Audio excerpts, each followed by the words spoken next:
the end. All the world's roads, all the outcries of mankind lead to this accursed place.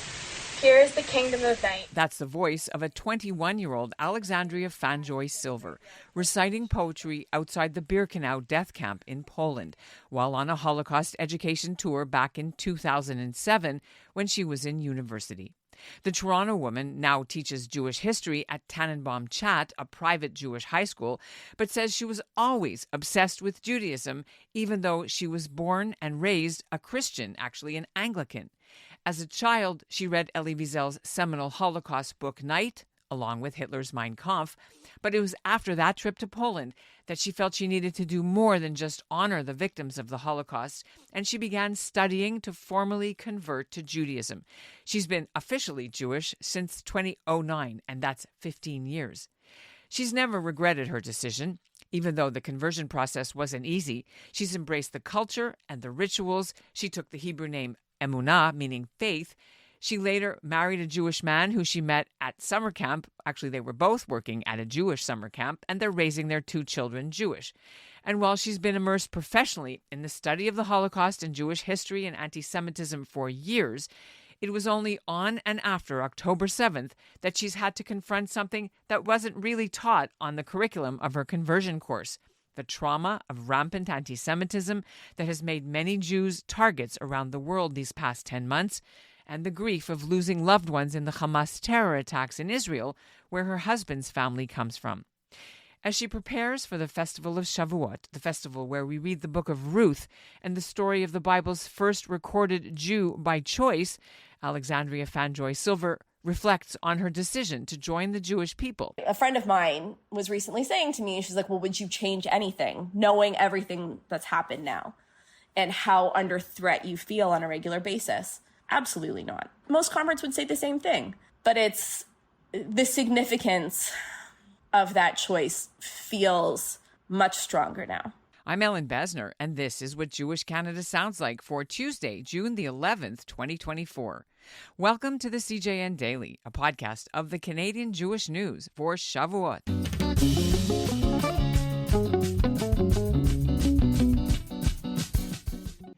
I can't date women right now because I'm too busy calling myself a piece of shit. I had a dysfunctional Jewish mother and I had a dysfunctional Native mother. I had 25 full years of utter struggle and failure. I started to realize the absurdity of my inability to let go of this monster of guilt. Sounds like fun, doesn't it? Hi, I'm Ralph Benrig. I'm the host of Not That Kind of Rabbi, where we look at people's spiritual journeys and take a little time for their self-reflection, and maybe yours. You can get it all at the cjn.ca/NTKR or wherever you get your podcasts. This Tuesday evening, Jews around the world will mark the summer harvest festival of Shavuot, the holiday that involves eating cheesecake and other dairy products, but also marking the biblical story of how Moses brought the Ten Commandments down Mount Sinai to the people of Israel several months after they escaped from Egypt. The people then enter into an eternal covenant with the Almighty, and that's related to the traditional reading of the Book of Ruth. And here's a quick refresher. Ruth was a Moabite woman married to a Jewish man, and when he died, Ruth's Jewish mother-in-law, Naomi, encouraged her to return to her own people. But in the pivotal moment, Ruth says, "Where you go, I go. Your God is my God. Your people are my people." For Alexandria Fanjoy Silver, that Ruth moment came during her college trip to Poland, and she was so eager to be accepted by all levels of Jewish religious practice that she converted not once, but twice. Now, I'm told that it isn't considered good form to ask converts about their journey and why they chose to join the Jewish people, and that some converts still get the, "oh, but you don't look Jewish" comments, and others have trouble being fully embraced by Jews. But Fanjoy Silver agreed to join me now from her home in Toronto to explain her own mostly positive experience. Welcome to the CJN Daily and Happy Shavuot. Thank you so much. I'm so excited to be here. Yeah. Can we start a little bit just so that our audience gets to know you?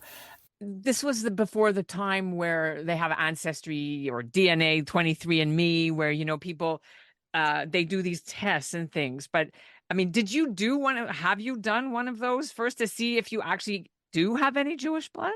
Yes, and I definitely do not, and nor did I anticipate that I would. I am purely Protestant on both sides of the family. My father's family is originally from France. And then I believe, I could be wrong on this, but I believe that they were Huguenots kicked out by the French. They've found their way to Atlantic Canada. And my mother's family, her maiden name is McKillop, which is part of the MacDonald clan in Scotland. So I came back like overwhelmingly. Hence the red hair, strawberry blonde red hair, right? No, very red, very red. But I came back and it's overwhelmingly Scots-Irish. And it's very funny because when my husband did it, he came back something like 98% Ashkenazi Jew. How long have you been officially Jewish? And I'm saying that for a reason. I mean, I guess it depends on your halachic perspective. For me, my official date that I've been Jewish when I did my conservative conversion was in summer of 2009. And then my Orthodox conversion, which was very much a Giur L'Chumra, was I don't know what that means. Can you say that? Oh, sorry. To fulfill any gaps, so to speak, and to make sure that my children are going to have whatever future they want to in the Jewish world. If they want to be able to make aliyah, if they want to become more religious, these things are easier when I have the Orthodox stamp of approval. But understanding that you did it anyway. I mean, the biggest hold my nose aspect was I had to study in Israel, and they sent me to a seminary that was, at this seminary, they would tell me things like I could not necessarily have a relationship with my family because they were not Jewish. It was the, extrapolation of this mitzvah that you cannot eat bread with a non-Jew. I was like, well, my family is more important to me than anything else. Maybe it was not the place for me. Did you pass though, even though you were not you were not having that? I was not having that, but yes. Okay, well, we won't tell them. Although it brings up something, I've seen you write that you feel that you have to apologize to your parents now after October 7th and even before for the fact that you are in the Jewish community and their grandchildren and son-in-law are Jewish. I'd love for you to explain where those feelings come from. Well, I'm not apologizing for being Jewish by any stretch of the imagination. And they would never want me to. My parents are so wonderful. And I mean, they're coming to the Walk with Israel on Sunday, which I think is really amazing. It's just that I know that their lives are much harder now. And it might have been easier had they not really been able to see what the impact of October 7th and what has happened afterwards, if they didn't really see what that looked like, and more so for them to understand that people that they love are suddenly under threat simply for an identity. And I think, my parents are very liberal, they're very educated, and I think that they thought, like many of us apparently erroneously did, that reality was a time of the past. And for them, I think it's in some ways shattered this sense of comfort and of progress that they felt. They felt that they had. And it's been a very challenging few months. Do they do carpool, and are they seeing your kids having to go to school with the police command post? So, yes. When they do come and pick the kids up, I remember maybe 2 or 3 months ago, my father was picking my children up from their school, and he calls me and he's like, this is crazy. I'm going to be late. There's cars everywhere and there's police here. I think I'm going to get a ticket. And this is what he thinks in his head, that they're there as the traffic police. And no, that was not what was happening. But it was so interesting to me because if I see police outside of a school now, I automatically go to, there has been an incident. What's been particularly interesting, having one foot in the Jewish world and one foot outside of it, I feel like a lot of innocence has been lost. Some people would link it when we talk about Shavuot, the first official quote-unquote convert, where you go, I go, I'm my people, your people. Does that still or even more resonate with you after October 7th than it did when you decided to convert? And if so, how? Overwhelmingly. So at Chat, if you walk around Chat, there's murals everywhere that students paint over the years. And it's part of, an art project. And there's this one mural right outside the staff room the upstairs staff room that says it's a modern version of Naomi talking on a cell phone. It's Ruth saying it to Naomi. Sorry, I think she's saying, hi, Naomi. I think that's where, anyway. So it comes to like November or something. I rarely see these murals anymore, right? Because they're just part of the landscape. And I come out of the staff room and I just see this. And things had been really hard. And all of a sudden it just hit me, this notion that that's really what I have chosen. And that significance of that choice has changed very drastically since 2009. And not in a way that means I wish I could take it back. If I could do my life over again, I would make all of the same choices. But it's very easy to be Jewish and to make that commitment in good times. And I don't mean just to be Jewish, but to be so visibly Jewish, to associate it so much with your identity and associate with your professionalism and write about it and live it. And there's that like tiny niggling thing of like, well, I chose this, right? Like I didn't actually have to do this. Did you know any Jewish people growing up in sort of outside of Toronto when you were going to high school or? Not really, no. I mean, I didn't really, I loved Jewish history, but I didn't really know Jews. And then I went to university and I met some Jews and then met more Jews and then went to Poland with some Jews and randomly came back and looked at my parents and I don't remember what I said. My dad swears that I said, I'm a spiritual Jew, which does not in any way sound like me, but he says I said that, so I'll trust him on that one. I've read that going on these March of the Living type trips solidified for you many things. Could you explain why? Honestly, I can try, but I don't even know 100% if looking back, I can even necessarily explain it. I always felt very connected to Judaism. And I remember I was obsessed with Holocaust history, right? So in my second year of university, some banner was unfurled in the JDAC, which is the central area at Queens, on Nakba Day, which was commemorating the, and I quote, Palestinian Shoah. And I lost it. I was so mad. And I remember calling my dad and I was like, they're using, this terminology, specifically the Shoah, to draw these binaries that are incorrect. I mean, I didn't have that language then, but, and I remember him on the phone being like, Alex, you know that you're not actually Jewish, right? That was, where I was. And then I went to Poland and I just felt such a connection. Because even though it's not a trip for Jews, it is led by Jews and it is done in a very intentionally Jewish way. We did Shabbat dinner and, there was a lot of Jewish elements to it. And I just felt a sense of belonging and a sense of community that I had never expected to feel and expected to find. Honestly, I don't even really remember the non-Jewish version of myself at this point. It is such a central part of my life and central part of my identity that people who knew me prior to 2008, 2009, they don't actually know me anymore. Aside from like my family and people that I've grown up with, I'm a completely different person. Here's the funny thing though, is that even though I was born not Jewish, I was raised in a family with Jewish values. They would not recognize them as Jewish values. But I was raised in a way that I am raising my own children. The love of learning and the love of family and togetherness and spending time together and creating meaning and really education. So I was raised Jewish, kind of.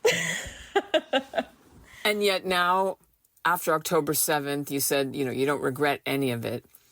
But it's caused you to think about what this journey is like, and that it means bullying and it means fear for the safety of your kids going to school. And I think the biggest question that people ask me is what it means to join a group that dislike of is very systemic.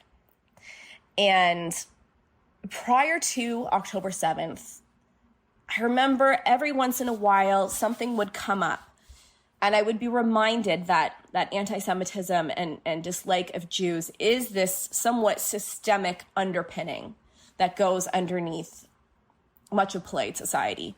But I didn't actually really realize that this is something that would happen in my lifetime, which I know probably sounds really silly now because, what do I teach? I teach about periods of great threat against the Jews. But I didn't really think that I would actually see this again.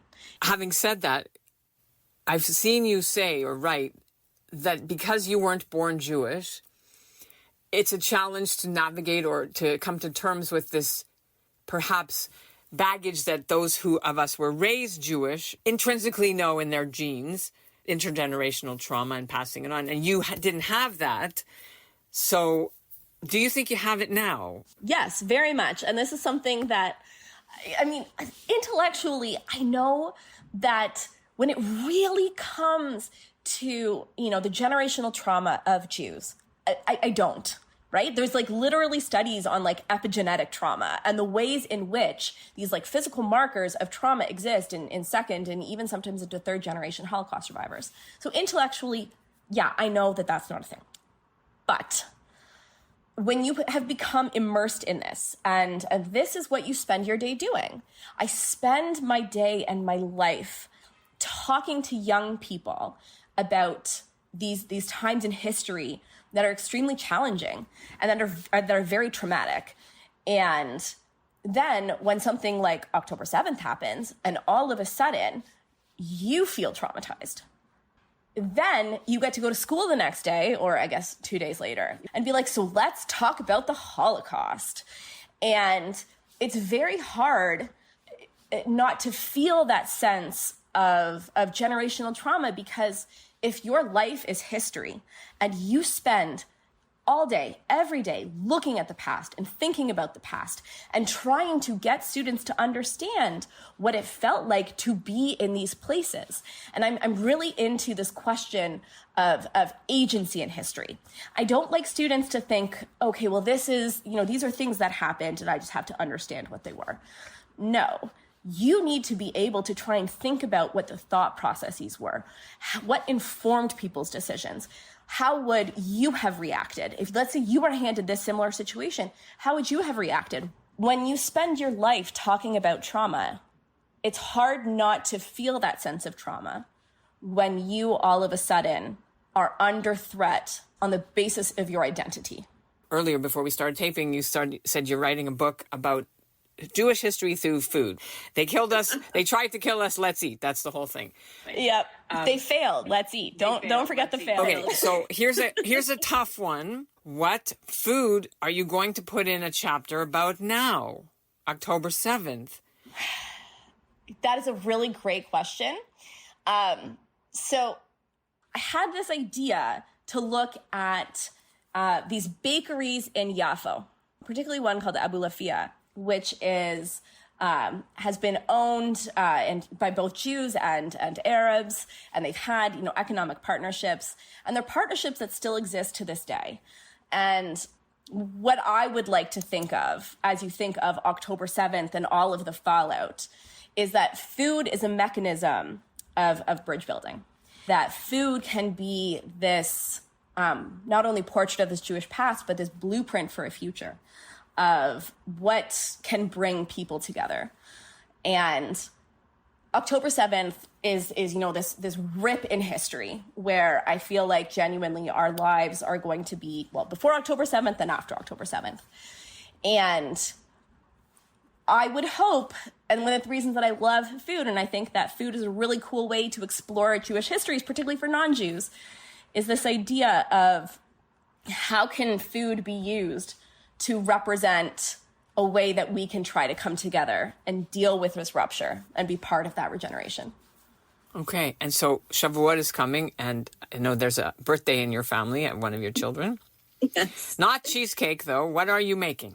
I'm actually going to be making something I'm calling like a rescued recipe.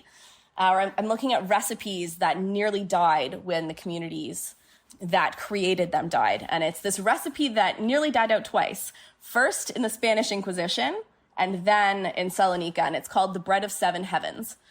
And it's this bread that has 7 rings and is supposed to have all these intricate markings that are related to Shavuot.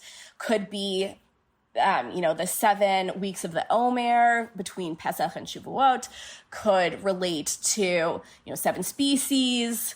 But I was thinking about doing it with all Greek flavorings in honor of the Greek community in Salonika that was really purveyors of this bread throughout the centuries, almost all of whom died in the Holocaust.